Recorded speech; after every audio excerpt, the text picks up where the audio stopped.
তো আজ আমার সোনামা বাড়ি চলে যাবে। আজকে ওর যাবার দিন, আর আমার হাতটা দেখো কিভাবে ধরে আছে আমার মাম্মাটা। লাভ ইউ বাচ্চা।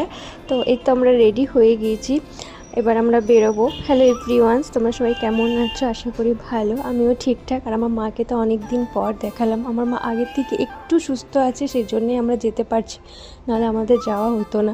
আর বেসিক্যালি দিদির জন্যই যাওয়া, নাহলে দিদির মনটা খুব খারাপ হয়ে যেত। ওরও দেখো মুখটা কেমন শুকিয়ে গিয়েছে।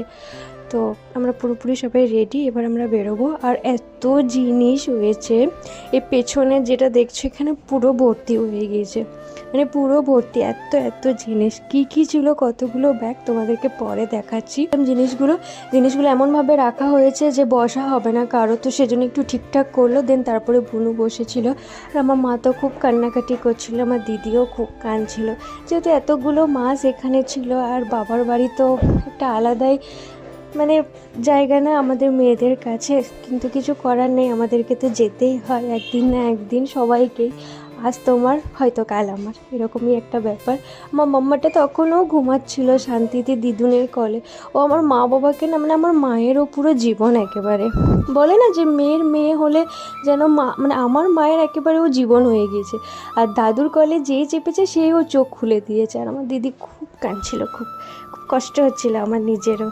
তারপরে এই তো মেসোমশাই মাসিমা বাবাকে টাটা করে দিল। তারপর আমরা বেরিয়ে পড়লাম।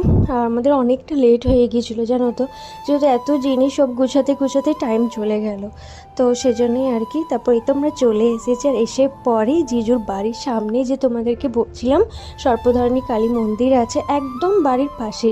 তো এই মায়ের কাছেই প্রথমে নিয়ে গেলাম, বাড়ি ঢোকার আগে মায়ের কাছেই প্রথমে নিয়ে গিয়েছিলাম। আর মায়ের আশীর্বাদ নিলাম। আর মা যেখানে আছে সেখানে বাবা তো থাকবেই, তো সেই জন্য বাবার কাছেও একবার গেলাম, মানে মহাদেবের কাছে। তারপরে প্রণাম করে নিলাম আমরা সবাই মিলে। তারপরে বাড়ি ঢুকেছিলাম।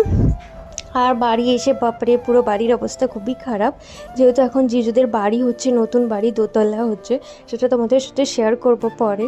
তো সেই জন্য পুরো দিদি আর আমি মিলে রুম গোছাতে শুরু করেছিলাম। আর এই যে দেখো দেখো, তোমাদেরকে বললাম না যে সব দেখাবো, মানে মানুষ কোনো 1 মান্থের জন্য লং ট্যুরে গেলেও হয়তো মেবি এত কাপড় চোপড়, এত ব্যাগ হয় না, কিন্তু বাপরে এত জিনিস হয়েছিল, মানে কি বলবো, পুরো একেবারে অনেক অনেক ব্যাগ হয়েছিল। তো তোমার সোনামায়েরই এত জিনিস, তারপরে দিদির ট্রলি ছিল, তারপরে এত এত জিনিস, দেন আমাদের একটা ব্যাগ, সেই জন্যে আর কি। তারপর জল মিষ্টি চা সব খেয়েছিলাম, সেগুলো আর আমি দেখাইনি। তারপর তাড়াতাড়ি মুড়ি খেয়ে পরে এই দুই বোন মিলে আমরা পুরো বাড়ি ক্লিন করতে লেগেছিলাম, মানে দিদিদের রুমটা আর কি। নতুন বাড়ি হলে তো সবাই জানো যে কি অবস্থা হয় বাড়ির আর কি, তাই আমরা যতটা পেরেছিলাম রুমটা প্রায় ক্লিন করেই ফেলেছিলাম। এই তো সব দেখো গুছিয়ে ফেলেছি। তারপর